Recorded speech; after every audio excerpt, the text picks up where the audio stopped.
Available na today yung mga racing type na oil pump para sa Aerox V2, NMAX V2, NMAX V1, Wave 125, XR 125, RS 125, Mio Sporty, Sniper 150 version 1 and version 2, Click 125, Click 150. So para sa mga naka-bore up na makina, lalo na yung mga naka-crankshaft, ito yung piyesa na kailangan ninyo nang i-upgrade.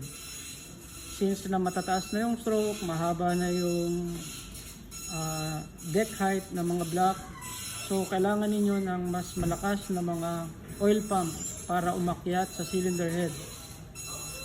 So ito yung upgrade na kailangan ninyo. These are the newly released pitch bike oil pumps.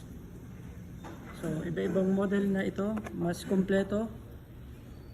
So available ito today, May 9 available.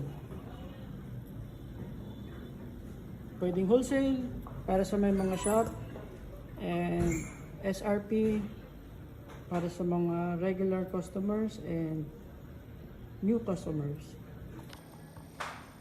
As a what?